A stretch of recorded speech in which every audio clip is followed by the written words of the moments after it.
Hello, everyone, and welcome to another episode of the Leadership Growth Podcast. I'm your host, Daniel Stewart, joined by my brother, Peter Stewart, and we have a fantastic guest with us as well. Dr. Reece Akhtar is joining us, and I'll introduce him more in a moment. But Reece, welcome to the Leadership Growth Podcast. Thank you, Daniel. Thank you, Peter. It's good to be here. Fantastic. And so we are here, we're going to dive into a topic that's on a lot of our minds, and it's what in the world is going on with AI and hiring and promotion. And frankly, how can AI help us as we seek to find the right people and as we seek to promote the right people as well? How can we leverage AI? And we're very excited to have Reece here, one of the experts in this field. So let me share briefly his background, and then we'll dive into the conversation here. So Dr. Reece Akhtar, CEO and co-founder of Deeper Signals, a company transforming talent assessment through scientific assessments and AI. As an organizational psychologist and data scientist, he is also the author of the book, The Future of Recruitment, Using the New Science of Talent Analytics to Get Your Hiring Right. He also publishes a lot of places and has a lot of other accolades, and yes, has studied in lots of great places. And Reece, thank you again for joining us. Thank you for the very generous introduction. All right, Reece, so here's an opening question.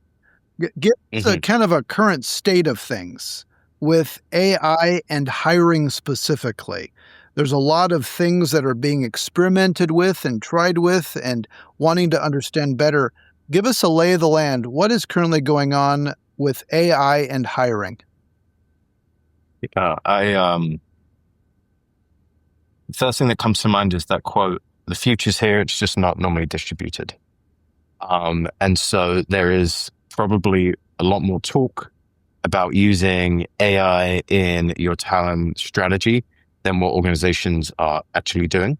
And I think that reflects, one, a lot of excitement about the promise of a new technology to solve probably one of the most important things an organization has to overcome or any leader has to overcome.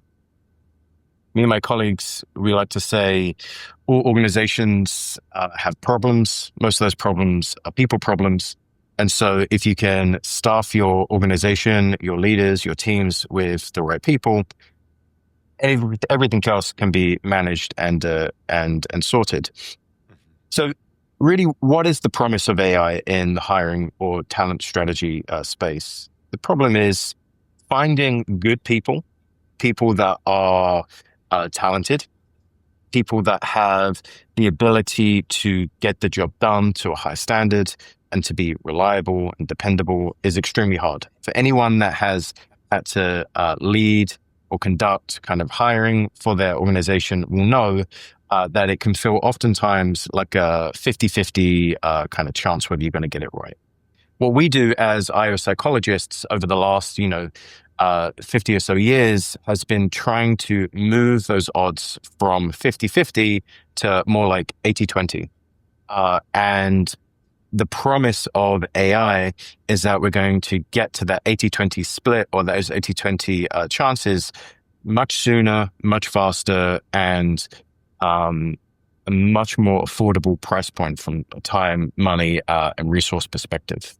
Whether we're going to get there is still being kind of tested and being proven out, right? There is lots of really exciting research and case studies to show that these types of tools can really, really work.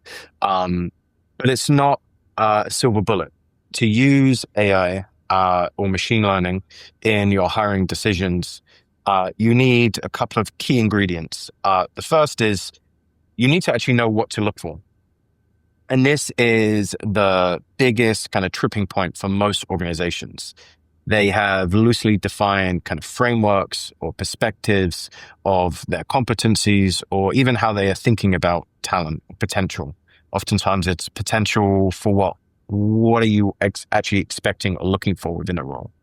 So that's the first thing you need to get right, which is much more conceptual. The second is around your process. Good use of artificial intelligence to make fair, equitable, and predictive insights requires good quality data. And for those of us that have worked in HR, will know that talent data or people data can be very spotty, it can be inconsistent, and it can also be somewhat unreliable.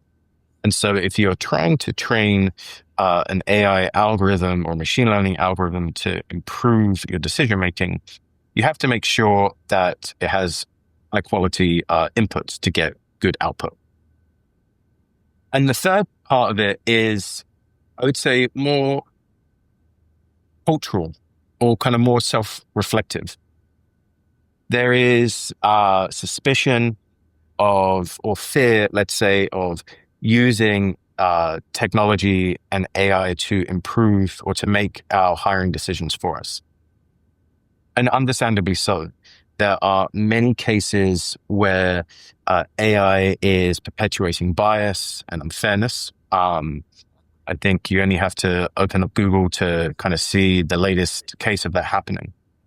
But we have to also counter that with a bit of self-awareness, which is humans are fantastic at perpetuating bias and unfairness and unequal decisions.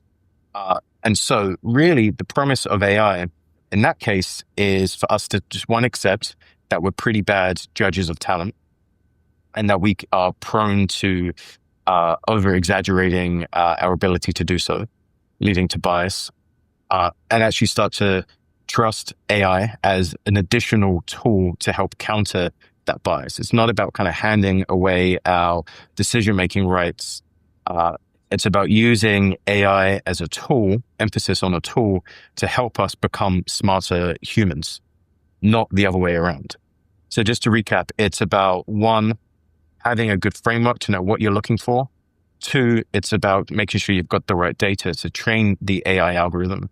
And then 3, it's about kind of having more self-awareness about our own limitations as judges and decision makers, so we can actually use the tool to make us smarter, not more incompetent. That's so helpful as you lay out that perspective. And we could do a deep dive into each of those 3 steps and kind of looking at it as we started off with this conversation, kind of what's the state of AI right now in terms of helping to find talent, to help recruit talent, help to leverage it. Where has the early adoption been in that aspect? Where's kind of been that low-hanging fruit? And then as we discuss that, like, where do you see as the next level, the next stage? Those are really now leveraging in a way to separate themselves from their competitors. Yeah, great question. So organizations have been using machine learning in their hiring practices for a very long time, right? Machine learning, is just another form of statistics, and machine learning is just a branch of AI, right? So we can go back decades to see organizations that have been using data to make better hiring decisions. And this has taken the form of, psychometric surveys as being like one example of how you can collect data, develop a scoring model using kind of regression or machine learning techniques to then give an estimate around someone's potential to be a good fit for a role. That's been happening for decades. And I would say most of the Fortune 500 organizations are doing some form of that. Now, that process is still kind of quite manual. It can still be quite tedious to administer. And so what we're trying to do is increase the speed and the accuracy, as well as the affordability of getting those types of insights. So then what you can do is look at organizations that are adopting kind of new methods, new ways of assessing talent, and then new ways of scoring it. So I would say the first kind of high profile example of this was maybe Unilever back in probably around like 2015, 2016. They were using a company that has since been sold it to another organization called Pymetrics.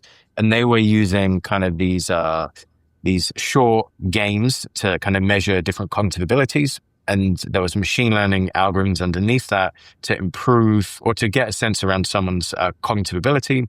And then that was used to inform kind of decision making around graduate programs. I would say that was probably one of the most notable success stories, at least that I first heard of. On the other side of that is kind of, I think it was around a similar time, Amazon tried to create a algorithm to screen resumes to actually improve the selection rates of female engineers. This is like an often spoke about example because it went terribly wrong. The algorithm wasn't trained correctly, it went haywire, and was actually, in fact, penalizing female engineer applicants, which was, the opposite intention. Fortunately, that's, over a decade ago, and like organizations have got better. And I would say, organizations that are very large, well-funded, and ultimately have the volume are all starting to use AI in some shape or form, mainly within the recruitment space, because you have a lot of volume, and volume is needed to train stable, reliable algorithms. Where I think the opportunity lies is, one, making these types of tools more suitable and ready for small to medium-sized businesses. That's where a lot of work we do at Deeper Signals is trying to bring what was otherwise a very expensive, hard-to-use technology, make it accessible to organizations that are scaling. They don't have the entire infrastructure that, say, a Unilever or an Amazon actually has. Then the second is starting to think a bit more beyond recruitment in that high volume space, and thinking more around employee development. How can we take all this data that we've collected about someone, about their personality, their strengths, their competencies, and so on, in the hiring process, and actually start to use that data to actually help them be onboarded more effectively, give them more personalized feedback so that they can be more readily engaged in their work. They know exactly where they can develop, so on and so forth. So it's about kind of bridging the gap from just using AI to make better hiring decisions to actually using that data and that methodology to improve their ability as a professional or their competence as a professional and their ability to grow and perform. The other part, which may be even more suitable for your listeners, is focusing much more on leadership, right? So how can we start to apply these types of models and frameworks to a set of individuals that are quite exclusive, like senior C-suite executives, board members? Like, you don't necessarily have the volumes of data to train algorithms against, and the contexts and situations that these types of senior leaders operate in is very dynamic, very unique, and each one can vary from one organization to the next. And so how can you start to use AI in that respect to support those types of individuals when you don't have the volumes of data to train against? So it's a very interesting time. You've kind of seen, as a market, more of a maturation of kind of AI and machine learning in the assessment recruitment space. Mm-hmm. Okay, that's more of a continuation of what we've already been doing as an industry. And now we're starting to see a bigger push into using AI as a developmental or coaching tool for early career individuals all the way up. So many of your points, they're all based on data. And you have to have data in order for an AI, a machine, to be able to take and do something with. As you pointed out, for the past many years, applicant tracking systems, can scan and they can assess and they can analyze, they can look at keywords, they can then print out and help hopefully simplify, doesn't always work, such as you pointed out, but simplify the number of resumes to then pay attention to. I hear all of this and I think, all right, data. We still need data, and we need data to come in good ways and helpful ways. Does this mean that applicants are going to need to be able to just get more comfortable with spending a half hour or an hour or 3 hours, depending upon their level, or longer, taking various assessments so that the company can have a ton of data? And this practice has happened for really senior level leaders with really large organizations. But is this a form of a practice that will begin to need to be adapted more often just so that the AIs can have more data from which to then make decisions? Talk to us. How do we then get used to this idea of just getting a lot more data that's helpful and accurate? Yeah, definitely. It's a great point. So, it's like McKinsey, what in the 90s said there's like the war for talent. Everyone heard about the article, but no one probably read it, but you'll talk about it. I think when you actually look at kind of the state of the candidate or employee experience, it's actually the war on talent. You look at like engagement levels are going down and down and down, or people are just actively disengaged from their work or passively looking. But then even when you look at the candidate experience, you ask, do candidates need to get more comfortable giving or dedicating a few hours for an application? They're already doing that. And very unhappily doing so, right? Because they have to dedicate so much time and energy, jumping through the various hoops that an organization is asking them to do, only to get kind of like no feedback, or no notification whether they were successful or not. They just get ghosted. I think there is an opportunity, and this is kind of what we're doing at Deeper Signals, one of the things we're doing at Deeper Signals is to try to make that experience as painless and as easy as possible. So, the promise of then AI is, how can you design an assessment experience that requires actually the least amount of data to maximize kind of the accuracy or the assessment quality. So a candidate can kind of get in and out of that process and move on to the next. I think the other opportunity, which is maybe more aspirational, and me and my colleagues have been talking about this for probably over a decade now, but is the idea of like a talent passport. Can I, just bear with me for a little bit as I claim my hopes for the future is, as an individual, could I take a whole bunch of assessments? I could take all my kind of achievements, and all my qualifications and all the other things that kind of make me great. And then it's like a single kind of point of truth that I could then give to each organization that I'm applying for. And it's a highly standardized process. It's very easy for me to do. And it's very structured for organizations to then understand and evaluate, and, build their models upon, or even just, understand who is applying for the job. That would be like an ideal place to get to, right? And I know blockchain this, blockchain that, yeah, maybe, but I think it can be far more simple than that. But the idea being, if we can switch the say social contract, whereby we empower people more with owning their data and having more portability of their data, I think we can make a better consumer employee experience, and also improve it for organizations who are looking to get such data to make better decisions about who they're staffing their organizations with.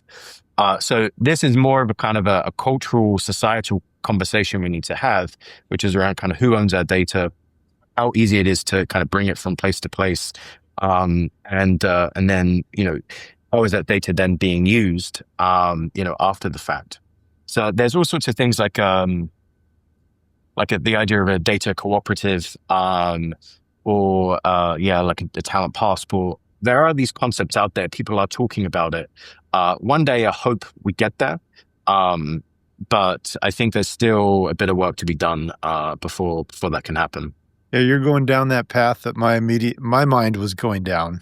Of if we're trying to get data from applicants, and if every job is requiring their own unique set of data, like they think, oh no, we want you to take this assessment and fill out this survey and do this simulation. Oh, but then now corporation B is saying, no, we don't like that assessment. We like this assessment, and we want you to do this. And I mean, there's so many options out there. It is somewhat disheartening as I'm looking at this from an applicant perspective of, man, I'm having to invest so much time. And if there was somewhat of a credentialed, for lack of a better word, but more of a standardized process where, great, here's my talent passport, to use your term. I've already taken these assessments. Here are the simulations I've performed. Here's my data. Click, share it with whoever needs it, and then they understand where it's coming from. Yeah, it's as simple as that. Like, there's no argument against it. No. It's pro-consumer, it's pro-employee, and, you are getting ultimately you're getting the data that's needed. And as well, when you think about, organization A needs something slightly different to organization B. Well, first off, there is like a jingle jangle fallacy whereby a company will say they need something, but actually it's the same kind of talent or construct as what organization B is calling for, but they just call it something different, right? For those of you that have, for your listeners that have worked on designing competency frameworks, at various levels, I would say there's like 3 buckets. It's like your people skills, your emotional intelligence. Are you easy to work with, open to feedback, not a pain in the butt? There is an ability piece. Are you smart? Are you competent? Are you going to learn? And then there is like a motivational piece. Are you like diligent, hardworking, driven, so on and so forth? Yeah, you can kind of break those down into smaller things. You may call them something slightly different, but those 3 buckets are generally what people are looking for. Those 3 buckets are always predictive of your performance when you look at their literature. So it's like, you could add like a standardized set of assessments or methods, let's say, to gather insights around how someone stacks up in these 3 broad competencies. And then, you have some sort of interface on the organization side that says, okay, we're looking for this. This is what how it's been assessed in this person before, and so are they going to be a good fit, yes or no? This is kind of where large language models may be able to help, because they're great at kind of understanding the semantics of language and the distance between certain words and so on. So we could get that. Yeah, and it really helps kind of shatter that illusion of specialness that every organization wants to feel. Like, of course. No, we have our own, like, we have such a unique system and culture and process here that we have to have our own system. But as fellow consultants, as we look through across this broad swatch of organizations, they're really not that special, and they're really not that different. Yep. And as the opposite is true for, what makes them great. There's generally consistent things that make an organization great. There are the same kind of problems or the same things that make them bad, right? Or kind of makes them challenging. And organizations are far more similar than they are different. And it's actually true of most people as well, right? I think people are more similar than they are different. But, that's kind of uncomfortable to admit, because we all want to think we're unique and special. Correct. And so what is one thing that organizations should stop doing as organizations want to adopt AI or machine learning, or just continue to evolve in helpful directions? What's a practice or a behavior they should stop doing as they recruit and promote folks? Yeah. Well, first off, don't say, I want to start using AI without knowing what you actually want to use it for. Right? AI and its various different kind of like branches is like the mechanism. It's not the answer to your problem, particularly within, the recruitment talent space. So I think it always goes back to, your strategy. What is your people strategy? How does it connect to the business objectives? And ultimately, what are the things, the skills, the competencies that you are looking for that are going to help you enable that strategy, right? That's like the first thing that you need to get right. And it's simple.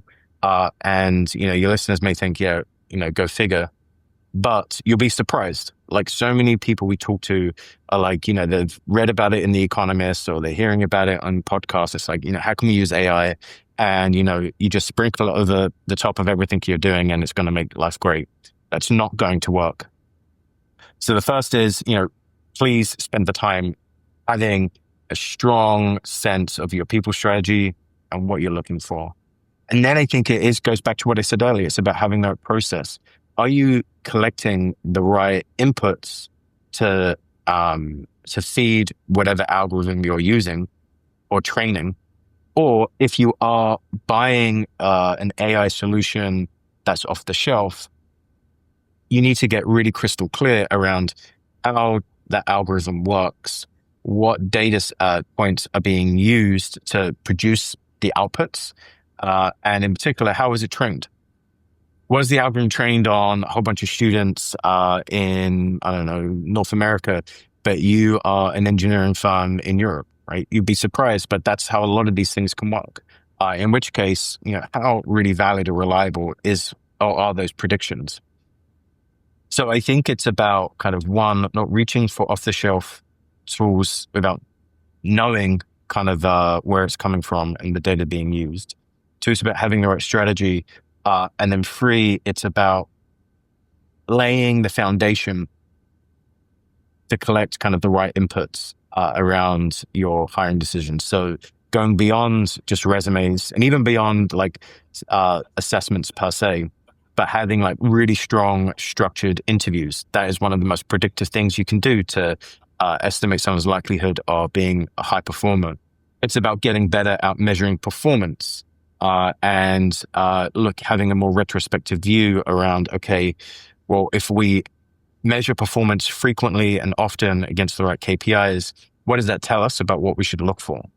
Oftentimes, when we are looking to hire people, it's like based on our own intuitions around what actually good looks like.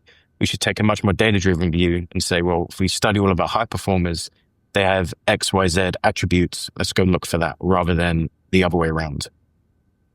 And finally, you have to kind of really think about the ethics of your hiring process. You can optimize for accuracy, you can optimize for price, you can optimize for ethics, and you're trying to like balance across all of those things. And ultimately, if you are relying just on human intuition, you're probably not going to have the most ethical hiring practice. In the same way, if you over-index on kind of technology and automation to make those decisions for you, you're not going to be able to have a very ethical or very appropriate recruitment process. So it's about finding the balance between human and artificial intelligence or incompetence. As you're going through those elements of successful adoption and obviously knowing that tool well, knowing it inside out, not just trusting it at face value so that you're really able to be certain, okay, is this giving us the output, the response that we really need? And I mean, as you know, with all AI, you got to engineer the right prompt to get the right response. Definitely. So you got to know what you're putting in there. But then you went on you were talking about strong structured interviews. And that felt very non-AI to me. So what helps? So you find that balance between obviously the data utilization of the AI, but what makes for a strong structured interview? Because we've been doing interviews for decades. Yes. Well, okay, so interviews, you can think of like unstructured, which is actually how most of them operate, which is, you get in a room on a call and, maybe I have some list of questions, but, if I was to interview someone else, it would be slightly different. There is not like a very clear rubric. I just make notes and I walk away and I kind of form like a holistic opinion, a crude summary, but it's kind of how it works. A structured interview, pre-AI, let's say, or pre-technology or digital technology, it's like I start with a set of competencies. I then have a list of questions that are either behavioral or situational. There's a clear rubric around what good and poor looks like from a response. And I ask each candidate the same questions. And if I can, there's someone else doing the same thing with me. And then what I'm able to do is assess everyone against the same set of questions. And I'm able to kind of have a degree of rate of reliability because someone else is doing it with me. Now, just me describing it kind of tells you how expensive and time consuming the whole thing is. Makes sense maybe if you're thinking about your senior leaders, but as a graduate, you probably, how much time do you want to invest in making that hiring decision right? Well, and you're describing best practices for top-notch qualitative research. Yes. Yeah, exactly. That's what you're describing. And you're gathering but then you're turning that into some form of like empirical data because you have like rating scales for each of your questions. Uh-huh. Now, how does AI and technology come into all of this? Well, one, because it is highly standardized. Okay, does that lead itself to being automated? And then two, like how do you then productize that? Well, a company called HireVue was like maybe possibly the first to kind of create the concept of like digital interviews, whereby, you go on to a Zoom call or whatever. There wouldn't be necessarily a human on the other side of it, but there'd be a question. You'd get recorded saying your response, and then you move on to the next. And behind the scenes, at least as far as I'm aware, like they are then scoring those responses. I think it's like either a human can do it or it's done algorithmically. And then, the machine learning part of it can work on that. Again, I don't work for HireVue. This is just from how I understand it. So I could be wrong. What that kind of setup enables you to do is basically deliver a structured interview across, hundreds, if not thousands of people at a fraction of the time and cost. So the idea being you're actually having, or you're getting much stronger kind of candidates go through because you've already been able to screen them against like the same set of competencies, and also they've gone through the exact same standardized experience, right? So it's very fair. Now, there's some problems with digital interviews per se, because, what other data is being kind of used beyond kind of just the things you say? Are they looking at prosody or facial expressions and so on? And so there's some like ethical concerns there that need to be managed. But this is kind of like then, well, how do you then translate that to an even more efficient form of measuring candidates? And, psychometric assessments kind of the next equivalent of that, right? It's like if you're asking people to respond to the same set of questions, well, why do I need to kind of sit down and talk to you about it? I can do that via a survey or some other tool that can be easily analyzed. Now, the idea of interviewing yourself feels kind of a little like dystopian. And it is a bit weird for sure. And, there is something to be said about, having the face-to-face time to kind of use some of their intuition to kind of see, how well this person shows up, so on and so forth. And so that's why I said, it's about getting the balance right between highly standardized, automated processes to counter your bias, but also, you want to make sure that this person is going to be a good team fit or a culture fit, so on and so forth. But the idea being, the more standardized you can make your process, the higher quality the data, the fairer it's going to be, which is all going to make the use or application of AI much more accurate. And it then becomes much easier to detect where bias may be creeping in, and then you can do something about it. That goes back to something I said earlier around humans being kind of maybe more biased than AI. AI is just a reflection of human bias in that respect. The good news is you can you can study the outputs of algorithms very transparently, and then start to see, okay, well, there's disparate impact or adverse impact for certain demographic groups. What is causing that? You can then look at kind of the weightings of the different variables and then start to control or remove those factors. So unlike humans, which are probably harder to train to become more inclusive, more open, less intuitive, AI, you can at least do something about it. You can manage it and control for those kind of damaging effects more efficiently. Reece, so many things for us to keep in mind as we want to try to hire right and do it in an ethical, helpful, positive way. Good candidate experience, good employer experience. So, final question, kind of a lightning round question for you, Reece. What's the one thing that leaders need to keep in mind to best optimize AI as they look for and hire great talent? It's a good question. There is no one thing. I'm sorry to be a classic psychologist, which is, well, it depends, or it's like, giving you a non-answer. If you are looking to improve your hiring practice,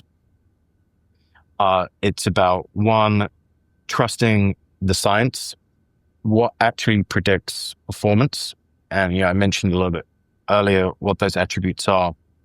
And then two, making sure whatever tool you're using, whether it's AI or non-AI, is clearly and empirically related to those 3 attributes. If you don't get that bit right, it doesn't matter, what tool, technique, or methodology you're using. If you're measuring the wrong things, which is often the case, it's all going to go wrong. So please get clear around the critical competencies, and then use that to inform your use of tools and methods. Excellent. Reece, thank you. Thank you for being part of Leadership Growth Podcast today. Thank you, Daniel. Thank you, Peter. It's been a real pleasure to have this conversation. Fantastic. And listeners, thanks for joining us. And please like and subscribe in the future. Join us on other episodes as we dive into tools and ideas to help all of us become more effective as we lead others. Take care, everyone, and see you next time. If you like this episode, please share it with a friend or colleague, or better yet, leave a review to help other listeners find our show. And remember to subscribe so you never miss an episode. For more great content, or to learn more about how Stewart Leadership can help you grow your ability to lead effectively, please visit stewartleadership.com.